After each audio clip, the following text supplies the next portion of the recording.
तो हे guys welcome and welcome back to my channel and this is Supriya. तर मी आत्ता आलेली आहे महाबळेश्वरमधील असलेल्या शिवकालीन खेडेगावला आणि यांनी इतक्या सुंदर पद्धतीने हे रिप्रेझेंट केलं आहे, मी तुम्हाला दाखवते। चला आपण सुरुवात करूया।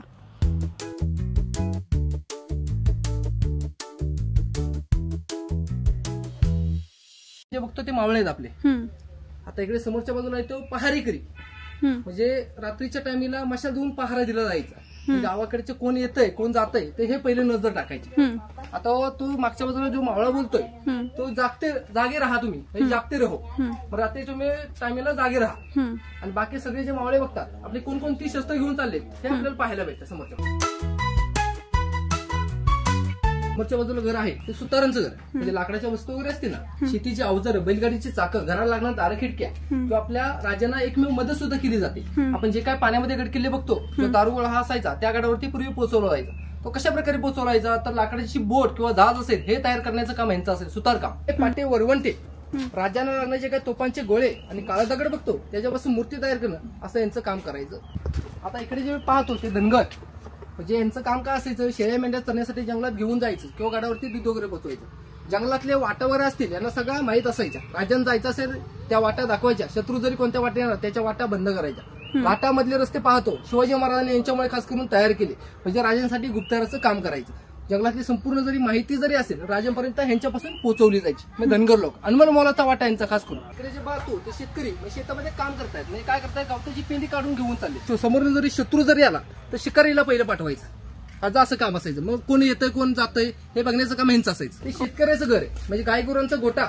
आणि इकडे बघा त्या जात्यावरती दळण जात आहे। आता तुम्ही मॅडम दगडाचं जातं हे पाहिलं, पण मातीचं जातं कधी पाहण्यात आलं का तुमच्या? तर मातीचं जातं हे जंगलामध्ये मुंग्यांचं वारं असेल त्याच्या मातीपासून तयार केलं जातं। तयार केलं की सपाट जागी ठेवावं लागायचं, म्हणजे बारीक कडधान्य असतील, नाचणी, वरी, बाजरी हे दळण्यासाठी वापर करायचे। आणि दगडाचं म्हणलं तर सगळं कडधान्य दळता येतात। जेवण वगैरे बनवायचं असेल आपण गॅसवर बनवतो, मग पूर्वीचे लोक काय करायचे, जेवण चुलीवरती बनवलं जायचं, म्हणजे भाकरी टाकणं आपल्याला पाहायला भेटायचे। म्हणजे पूर्वीच्या लोकांना थंडी वगैरे लागत असेल तर शेकोटी शेकायला बसायची, तेव्हा त्यांना थंडी लागायची नाही। हा गावातला कट्टा, म्हणजे याला बोलतात पार किंवा चावडी। दुपारच्या टायमिंगला जेवण करून आराम करण्यासाठी इथं लोक बसायचे। गावची 4 माणसं गोळा केली, सभा मिटिंग भरवायची, कामातून वेळ भेटला गप्पा गोष्टी रंगल्या जायच्या। तर पंचायत असेल, न्याय निवड असेल तिथून केला जायचा। गावकऱ्यांना माहिती जरी हवी असेल या पारावरून मिळाली जायची। पूर्वीच्या लोकांचं हे बिनपैशाचं व्हॉट्सअप आहे ते लोहाराचं घर, म्हणजे यांचं काम काय असायचं, लोखंडापासून हत्यारं, शस्त्र किंवा बैलगाडीचं चाक जिजू नये म्हणून त्याच्यावरती मेटलची पट्टी बसवली जाते, त्याला बोलतात धावपट्टी। हे बघा हे बसवण्याचं काम यांचं असायचं, हे लोहार काम करायचं।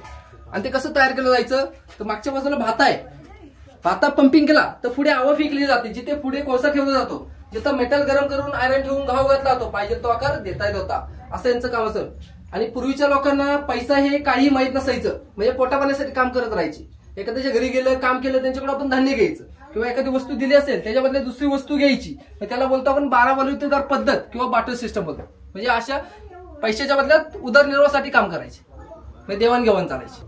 तर पूर्वीचे लोक काय करायचे, पानाडे विरवून पाणी घ्यायचं, घरोदारी जाऊन पोहोचवायचं। त्यांच्यासोबत रेडा सुद्धा असायचा, त्याच्या पाठीवर टाकलेली 1 साइड बॅग आपण त्याला बोलतो पकाल। तुम्ही जर पाहिलं असेल मॅडम त्या पकालीमध्ये आता सुद्धा थंड पाणी राहतं, पकाली वाहतुकीसाठी रेड्याचं यूज करायचं। ते बांबू पासून विणकाम करून या अशा समोरच्या वस्तू तयार केल्या जातात की पूर्वीचा रेनकोट म्हणजे इरलं, माशाचं टोकरं, टोपल्या, सुप, कणगी, डालगं हे तयार करायचं। पाणी ओढण्यासाठी ना त्याला रहाड बोलतात, आणि पाणी साठवण्यासाठी त्याला दोन्ही बोलतात।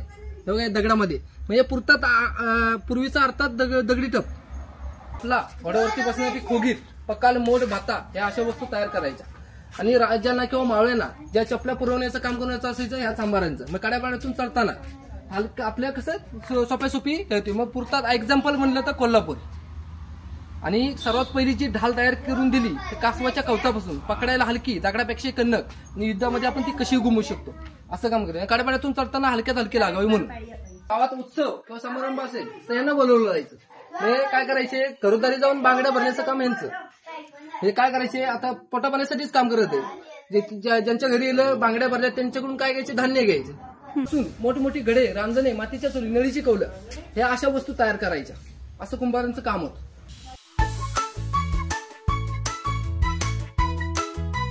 पूर्वीचा जुना खेळ म्हणजे याला बोलतात सागरवट्या, म्हणजे तुळशीचं वृंदावन आहे, त्यामुळे याला बोलतात चौसुपीवाडा। आता पाटलात जाऊन किचन सुद्धा बघा, पूर्वी काय करायचं, तांबे पितळेचं असायचं, त्यामुळे आता सुद्धा तुम्हाला जुनी भांडी पाहायला भेटतील. मग असं किचन पूर्वी पाटलांचं असायचं.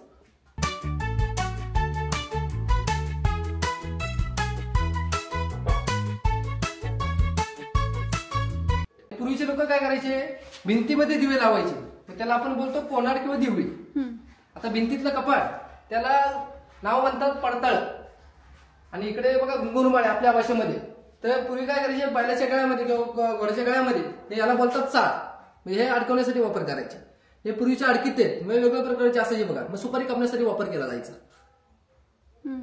आणि आता इकडे पाटील बसते पान सुपारी खायला, म्हणजे दुपारच्या टाइमला जेवण करून पान सुपारी खायला बसायचे. आता इकडे समोरच्या बाजूला बघतो तो संदूक, पाटलांच्या मौल्यवान वस्तू असतील ना, सोने दागिने, ह्याच्यामध्ये ठेवलं जायचं.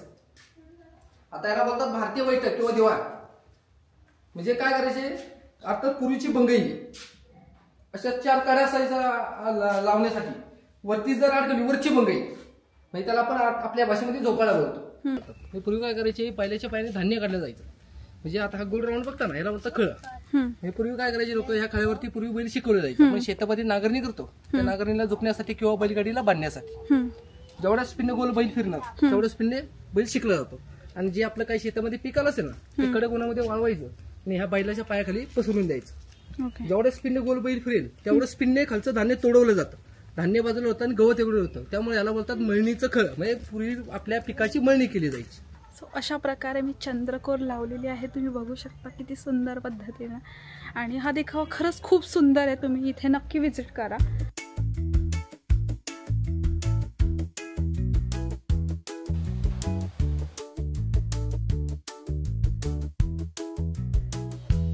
प्रकारे माझा ब्लॉग मी इथेच एंड करते. आणि शिवकालीन खेडेगाव माझं बघून झालेलं आहे आणि खूप सुंदर देखावा आहे, तुम्ही इथं नक्की व्हिजिट करा. आणि व्हिडिओ आवडली असेल तर मला सबस्क्राईब करायला विसरू नका. नवीन अशाच इंटरेस्टिंग व्हिडिओ तुम्हाला बघायला भेटतील. चलो बाय.